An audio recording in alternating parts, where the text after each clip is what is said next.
Hello students, welcome back to my YouTube channel Commerce Point MD. I hope you all are well.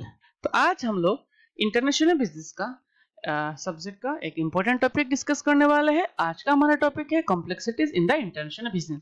It means international business करने में क्या क्या हमें जटिलता face करना पड़ता है। ठीक है, तो उस टॉपिक के बारे में आज हम लोग बात करेंगे। ठीक है, तो अगर आप लोग मेरे चैनल को अभी तक सब्सक्राइब नहीं किए तो प्लीज मेरे चैनल को सब्सक्राइब कर दीजिए और बेल आइकन को भी दबा दीजिए, क्योंकि बेल आइकन दबाने से आपका मेरे वीडियो का जो मैं न्यू वीडियोस अपना चैनल पे डालूंगा उसका नोटिफिकेशन आपको मिल जाएगा। और एक बात है कि अगर आप इस वीडियो को देखते हैं पूरी तरह से, आपको पीडीएफ फ्री में मिल रहा है, पीडीएफ नोट्स फ्री में मिल रहा है। ठीक है, तो पीडीएफ डिस्क्रिप्शन बॉक्स में मिल जाएगा। ठीक है, तो please student collect your notes and let's start our today's topic complexities in the international business. ये जो टॉपिक बहुत छोटा सा है, तो इंटरनेशनल बिजनेस मतलब क्या है मैं भी थोड़ा डिस्कस कर लेता हूँ। इंटरनेशनल बिजनेस मींस जब कोई कंपनीज और या business international beyond the our boundaries of a countries, अगर कोई बिजनेस होता है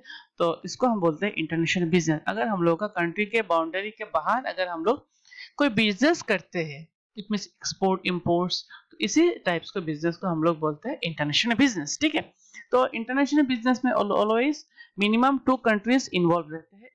एक रहता है होम कंट्रीज और दूसरा रहता है होस्ट कंट्रीज। ठीक है, तो इस टाइप के बिजनेस में हम लोग को क्या क्या कॉम्प्लेक्सिटीज फेस करना पड़ता है, ठीक है, उसको हम अभी देखेंगे। तो चलो शुरू करते हैं।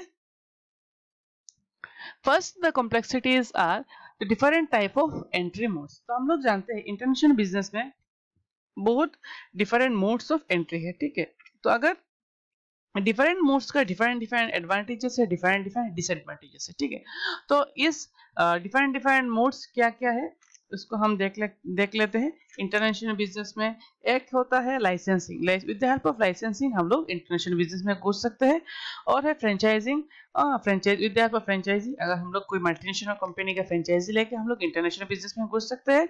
और क्या होता है ट्रंकी प्रोजेक्ट, इसमें लार्ज प्रोजेक्ट लेके जो फॉरेन कंपनी एक दूसरे कंट्री में घुस सकता है।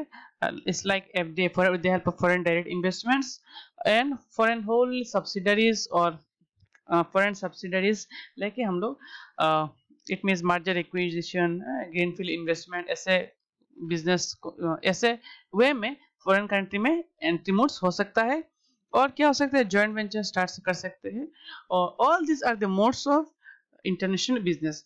तो डिफरेंट मोड्स में डिफरेंट मेरिट्स है और लिमिटेशंस भी है। ठीक है, तो उसी बात को हम लोग ध्यान में रखना है कि अगर मैं कोई बिजनेस इंटरनेशनल बिजनेस शुरू करना चाहता हूँ तो मैं मोड्स ऑफ एंट्री में हम लोगों को ध्यान रखना चाहिए कि कौन से मोड्स में हम लोग का एडवांटेजेस है और कौन से मोड्स ऑफ एंट्री में हम लोग का डिसएडवांटेजेस है। ठीक है, तो ये कॉम्प्लेक्सिटीज फेस करना पड़ता है एक इंटरनेशनल बिजनेस को चलाने के लिए। ठीक है, तो हम लोग का नेक्स्ट कॉम्प्लेक्सिटीज है डिफरेंट कंट्रीज है डिफरेंट लेबर मिक्सेस। तो डिफरेंट कंट्री में डिफरेंट लेबर मिक्सेस है। लेबर मिक्सेस का मतलब है skill labour and unskilled labour and semi skilled labour.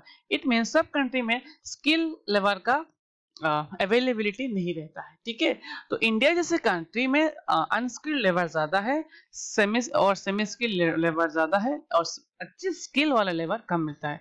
तो अगर कोई भी कंट्री ऐसा है, क्योंकि स्किल लेबर और अनस्किल्ड लेबर और सेमी स्किल लेबर के अकॉर्डिंग इट मींस कंपनी का कॉस्ट को डिपेंड करता है। अगर एक कंट्री में ज्यादा स्किल लेबर है, अगर आप उस कंट्री में अपना कोई कंपनी स्टार्ट कर रहे हो तो उस कंपनी को चलाने के लिए आपको ज्यादा से ज्यादा तनख्वाह लगेगा, क्योंकि स्किल लेबर को आपको ज्यादा से ज्यादा सैलरी देना पड़ेगा, वेजेस देना पड़ेगा। ठीक है, तो इसीलिए एक कंपनी को चलाने के लिए बहुत स्किल्ड एंड अनस्किल्ड लेबर चाहिए according to their nature of the company. ठीक है, तो इसी बात को ध्यान में रखना है कि आप अगर इंटरनेशनल बिजनेस कर रहे हो तो आपका लेबर फोर्स कैसा है, क्या स्किल लेबर है या सेमी स्किल लेबर है और अनस्किल्ड लेबर है। ठीक है, उसी बात को ध्यान में रखना है, क्योंकि on the basis of their skill उन लोगों का सैलरी देना पड़ता है। ठीक है, तो इंटरनेशनल बिजनेस में यही और एक कॉम्प्लेक्सिटी इंटरनेशनल मैनेजर्स को, इट मींस कंपनी का जो मैनेजर्स को फेस करना पड़ता है at the time of recruitment. ठीक है,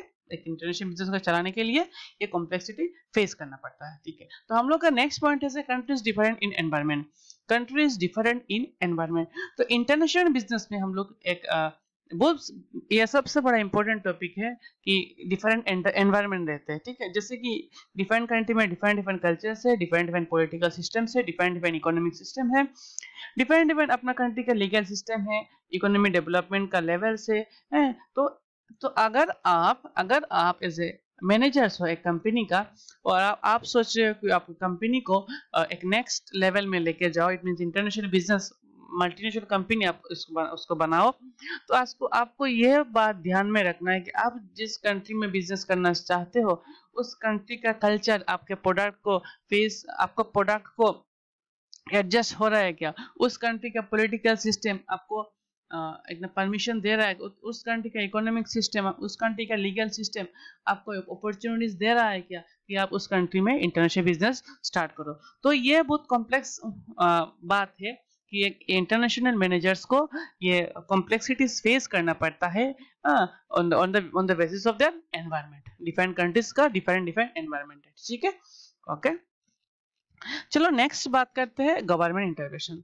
तो एक बात तो तय ही है कि गवर्नमेंट का इंटरवेंशन इंटरनेशनल बिजनेस में रहता ही है मैक्सिमम ऑफ टाइम, ठीक है। क्योंकि गवर्नमेंट का टैक्स रेट जो है, गवर्नमेंट का फॉरेन एक्सचेंज पॉलिसीज जो है, ठीक है, input trade policy, export trade policies government का जो है, तो इसी बात को इसी को ध्यान में रखना है इंटरनेशनल मैनेजर्स को कि अगर आप कोई भी कंट्री में जा रहे हैं तो उस गवर्नमेंट का इंटरवेंशन कितना है आपका बिजनेस के ऊपर, आपका उस गवर्नमेंट कितना आपके बिजनेस को सपोर्ट कर रहा है, और अगर सपोर्ट नहीं कर रहा है government, then why you are doing international business in that country. तो इसी बात को आप लोगों को ध्यान में रखना है एज ए इंटरनेशनल मैनेजर जब आप इंटरनेशनल बिजनेस करना चाहते हो, ठीक है। तो चलो next point, different foreign exchange rate and the global monetary system.